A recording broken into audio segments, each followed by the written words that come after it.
Doll house 3 act play है। इसकी story revolve करती है प्रोटैगनिस्ट नोरा हेल्मर जो कि एक वाइफ है और सबमिसिव होती है, और उसका हस्बैंड टॉरवल्ड हेल्मर जो कि कंट्रोलिंग होता है। इन दोनों के अराउंड ये स्टोरी रिवॉल्व करती है। टाइटल की बात करें तो डॉल सिंबल है। नोरा हेल्मर को उसका हस्बैंड डॉल की तरह ट्रीट करता है। नोरा उसके लिए सिर्फ एक सबमिसिव डॉल की तरह होती है जो उसके ऑर्डर्स को फॉलो करती है। टाइटल डॉल हाउस में हाउस एक सैम्पल है।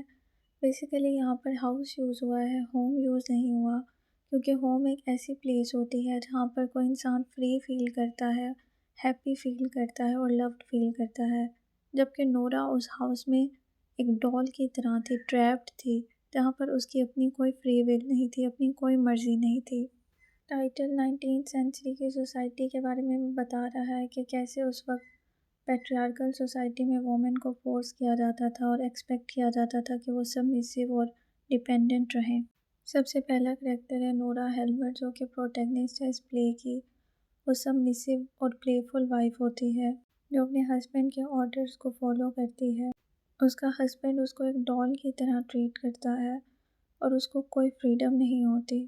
इवन वो अगर अपनी खुशी से कभी कुछ पैसे स्पेंड कर ले अपने हस्बैंड को बताए बगैर, तो उसका हस्बैंड उसे स्कोल्ड करता है कि वो हाई मेंटेनेंस है और बहुत ज़्यादा खर्चा करती है। सेकंड करैक्टर टॉरवल्ड हेल्मर है जो कि नोरा का हस्बैंड है, बैंक में काम करता है। वो बहुत कंट्रोलिंग होता है, उसको अपनी रेपुटेशन और सोशल स्टेटस की बहुत परवाह होती है। वो नोरा को एक डॉल की तरह ट्रीट करता है, एक पार्टनर की तरह ट्रीट नहीं करता। रॉकस्टार विलन है इस प्ले का जो कि टॉरवल्ड के साथ ही बैंक में काम करता है, और वो उसकी बीवी नोरा को ब्लैकमेल करता है क्योंकि वो उसके बारे में सच जान लेता है कि नोरा लोन के बारे में अपने हस्बैंड से झूठ बोल रही है। डॉक्टर रैंक टॉरवल्ड का फैमिली फ्रेंड होता है और उसको घर में हर वक्त आने जाने की इजाज़त है, कोई उसे रोक टोक नहीं करता। लास्ट करेक्टर है क्रिस्टीन लिंडे जो कि नोरा की दोस्त होती है। 8 साल बाद वो नोरा से मिलने आती है। दोनों फ्रेंड्स अपने हालात शेयर करती हैं, जिस पर मिसेस लिंडे नोरा को बताती है कि उसका हस्बैंड मरने के बाद उसके लिए कुछ छोड़कर नहीं गया और उसने अपने भाई और माँ को पालने के लिए कितना स्ट्रगल किया है। अब वो फ्री है और जॉब की तलाश में है। इसके बाद इसकी समरी है। स्टोरी स्टार्ट होती है जब नोरा क्रिसमस से एक इवनिंग पहले अपने घर में एंटर होती है। उसने हाथ में बहुत सारे पैकेजेस लिए हुए हैं, सामान लिया हुआ है, और उसके साथ एक और इंसान भी अंदर आता है जिसके हाथ में क्रिसमस ट्री है। नोरा उसको टिप देती है और जाने का कहती है। इतने में उसका हस्बैंड स्टडी से आता है। जब वो इतनी सारी चीज़ें नोरा के हाथ में देखता है तो वो गुस्सा करने लगता है कि इतना ज़्यादा खर्चा करने की क्या ज़रूरत थी। वो नोरा को स्कोल्ड करता है कि वो बहुत ज़्यादा हाई मेंटेनेंस है और बहुत खर्चा करती है। इवन वो ये भी कहता है कि उसकी ये सारी आदतें उसके बाप पर गई हैं।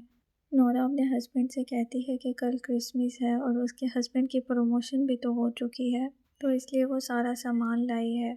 टॉरवल्ड उसे कहता है कि अभी तक उसके कुछ चेक ड्यू हैं और उन्हें अभी भी मनी सोचकर इस्तेमाल करनी चाहिए। Nora being a submissive wife उसे कहती है कि आइंदा वो इन चीज़ों का ख्याल रखेगी। इतने में डॉक्टर रैंक आता है जो कि फैमिली फ्रेंड होता है टॉरवल्ड का, और वो टॉरवल्ड के साथ उसके स्टडी रूम में चला जाता है। थोड़ी देर बाद क्रिस्टीन लिंडे वहाँ पर आती है जो कि 8 साल बाद नोरा को मिलने आई है। वो उसकी पुरानी दोस्त होती है। क्रिस्टीन उसको अपनी ज़िंदगी के हालात बताती है कि उसके हस्बैंड की डेथ हो चुकी है और उसका हस्बैंड मरने से पहले उसके लिए कोई सेविंग्स छोड़कर नहीं गया था। तो वो बताती है कि किस तरह उसने अपनी माँ और भाइयों को पालने के लिए स्ट्रगल की। वो कहती है कि नोरा लकी है, उसकी लाइफ में इस तरह की कोई स्ट्रगल नहीं है। लेकिन बातों ही बातों में नोरा उसे बताती है कि कैसे एक दफ़ा टॉरवल्ड इतना बीमार हो गया था कि डॉक्टर्स ने कहा था कि इसे साउथ लेकर जाओ, और हमारे पास इतने पैसे नहीं थे, और कैसे उसने पैसे उधार लिए थे और अभी तक वो जॉब करके उसकी इंस्टॉलमेंट्स चुका रही है। नोरा डायरेक्टली मिसेस लिंडे को ये सब नहीं बताती। वो पहले उसे बताती है कि उसने वो मनी अपने बाप से उधार ली थी। लेकिन जब मिसेस लिंडे कहती है कि नोरा ने अपनी लाइफ में कोई स्ट्रगल्स नहीं देखी, तो तब नोरा उसे रियलिटी बताती है कि कैसे उसने अपने हस्बैंड की हेल्थ के लिए मनी उधार ली थी और वो आज तक उसकी इंस्टॉलमेंट्स चुका रही है जो कि पूरी होने वाली हैं। किस तरह उसने डिफरेंट जॉब्स करके ये सारी इंस्टॉलमेंट्स चुकाई हैं।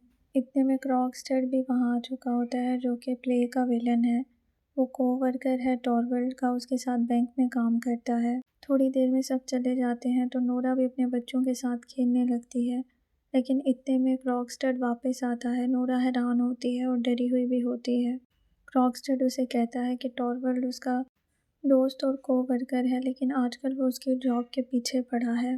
वो उसे पहले की तरह अपना दोस्त नहीं मानता। वो नोरा से कहता है कि उसे अपने हस्बैंड से बात करनी चाहिए और क्रॉक्सटेड की सिफारिश करनी चाहिए, लेकिन जब नोरा इनकार करती है कि ये उन दोनों का आपस का मामला है, तो क्रॉक्सटेड उसे ब्लैकमेल करता है और उसे बताता है कि वो सारी हकीकत जानता है कि उसने वो पैसे उधार अपने बाप से नहीं लिए थे। और वो उसे बताता है कि वो जानता है उसने अपने बाप के झूठे सिग्नेचर किए थे, क्योंकि उसका बाप तो एक दिन पहले ही मर चुका था। क्रॉक्सटेड उसे ब्लैकमेल करता है कि वो लेटर लिखकर टॉरवल्ड को सब कुछ बता देगा। नोरा अपने हस्बैंड से सिफारिश करने की ट्राई करती है, लेकिन उसका हस्बैंड बहुत कंट्रोलिंग होता है और वो नोरा की कोई बात नहीं मानता। क्रिसमस की इवनिंग वाले दिन क्रॉक्सटेड उसे कहता है कि उसने उसके हस्बैंड टॉरवल्ड को ख़त लिख दिया है और उसे सारी हकीकत पता चल जाएगी। नोरा बहुत परेशान होती है और वो मिसेस लिंडे को सब कुछ बताती है, तो मिसेस लिंडे जाती है क्रॉक्सटेड के पास उसे मैनिपुलेट करने के लिए। उसे मैनिपुलेट करते हुए कहती है कि मैं तुमसे शादी कर लूँगी, उसके बाद तुम बैंक में जॉब करो या मैं, एक ही बात है। क्रॉक्सटेड उसकी बात मान जाता है, लेकिन वो उसे बताता है कि वो तो ऑलरेडी टॉरवल्ड को लेटर में सारी हकीकत लिख चुका है। मिसेस लिंडे के कहने पर क्रॉक्सटेड एक और लेटर लिखता है टॉरवल्ड को, जिसमें वो अपनी गलती के लिए अपोलोजाइज़ करता है नोरा से। इधर टॉरवल्ड जब पहला लेटर पढ़ता है तो वो नोरा पे बहुत ज़्यादा गुस्सा करता है, उसकी इंसल्ट करता है, लेकिन इतने में उसके पास दूसरा लेटर पहुंच जाता है, जिससे उसका गुस्सा थोड़ा सा शांत हो जाता है। लेकिन नोरा हमेशा के इस कंट्रोल से थक चुकी होती है और वो डिसाइड करती है कि वो इस घर को और अपने हस्बैंड को छोड़ देगी। जब वो अपने हस्बैंड को बताती है तो वो उसे कहता है कि उनके 3 बच्चे हैं, अगर वो उसके साथ वाइफ बनकर नहीं रहना चाहती तो वो दोनों भाई बहन की तरह रह सकते हैं। ये टॉरवल्ड की डिप्लोमेसी को शो कर रहा है। वो इतना सेल्फिश होता है कि स्टिल वो नोरा को एक डॉल की तरह ट्रीट कर रहा है। वो उसकी फीलिंग्स की केयर नहीं कर रहा, बल्कि वो उसको सिर्फ इसलिए घर पर रखना चाहता है ताकि वो अपनी रिस्पॉन्सिबिलिटीज़ उठा सके। ये एक 3 एक्ट प्ले है। फर्स्ट एक्ट में नोरा सबमिसिव वाइफ की तरह एक्ट करती है और क्रॉक्सटेड उसे ब्लैकमेल करता है। सेकेंड एक्ट में वो ट्राई करती है कि वो टॉरवल्ड से उन लेटर को छुपा सके।